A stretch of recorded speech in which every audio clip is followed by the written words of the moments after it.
আশা করি সবাই ভালো আছেন। সব্বাইকে স্বাগত জানাই আকাশবাণী চ্যানেলে। আজকের রেসিপি বাঁধাকপির বরফি।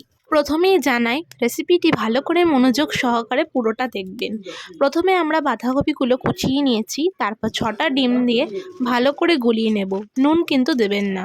বাঁধাকপির ব্যাটারটা গোলানো হয়ে গেলে তারপর একটা কড়াই নিচ্ছি, তার মধ্যে সর্ষের তেল দেব। সর্ষের তেল গরম হয়ে গেলে ব্যাটারটা আমরা দিয়ে দিচ্ছি। বাঁধাকপির ব্যাটারটা আমরা চারিদিকে চামচ দিয়ে সমানভাবে করে দিচ্ছি।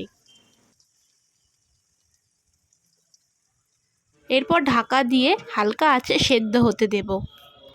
ওপরটা সেদ্ধ হয়ে গেলে আমরা উল্টিয়ে দেব। যেহেতু ব্যাটারটা আমাদের মোটা, সেই কারণে আমাদের ভেঙে গেছে। ভেঙে গেলে কোনো অসুবিধা নেই, যেহেতু আমরা চাকু দিয়ে এটা কেটে বরফি করব, ওই জন্য কোনো অসুবিধা নেই। এরপর ভালো করে এপিট ওপিট করে লাল করে ভেজে একটা থালায় তুলে নিয়েছি।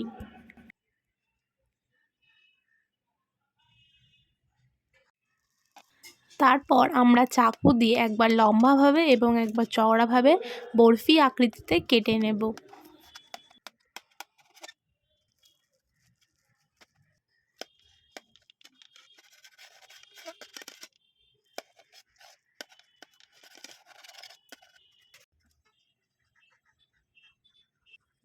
এরপর কড়াইয়ে সর্ষের তেল দিচ্ছি অল্প। তেল গরম হলে তার মধ্যে গোটা জিরে দেব, হালকা নাড়াচাড়া করে পেঁয়াজ কুচি দিয়ে দেব। তারপর কিছুক্ষণ হালকা নেড়ে স্বাদ মতন লবণ দেব।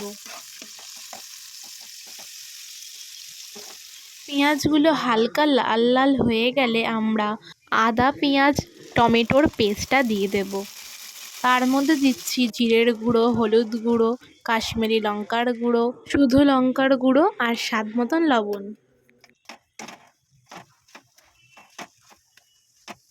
ভালো করে নাড়াচাড়া করে মশলাটা হালকা কষিয়ে নেব। তারপর তার মধ্যে অল্প জল অ্যাড করে পুরো মশলাটা ভালো করে কষিয়ে নেব। মশলাটা কষানো হয়ে গেলে গ্রেভির জন্য আরেকটুখানি জল দেব, দিয়ে ঝোলটা একটু ফুটিয়ে নেব। গ্রেভির ঝোলটা একটু ফুটে গেলে বাঁধাকপির বরফিগুলো এক এক করে সবকটা দিয়ে দেব।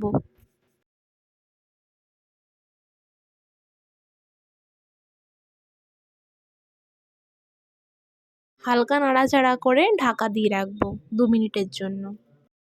ঢাকা খুলে 2 মিনিট নাড়াচাড়া করে শেষে গরম মশলা দিয়ে 2 মিনিট মতন ফুটিয়ে নামিয়ে পরিবেশন করুন বাঁধাকপির বরফি। আশা করি রেসিপিটি আপনাদের সবার খুব ভালো লেগেছে। রেসিপিটি একবার অবশ্যই ট্রাই করে দেখবেন। অসাধারণ এবং চমৎকার, খুব সুন্দর খেতে। এরকম নতুন নতুন রেসিপি জানার জন্য আমাদের চ্যানেলকে সাবস্ক্রাইব করে বেল আইকনটা প্রেস করে দেবেন, যাতে নতুন নতুন ভিডিও আপনারা পান।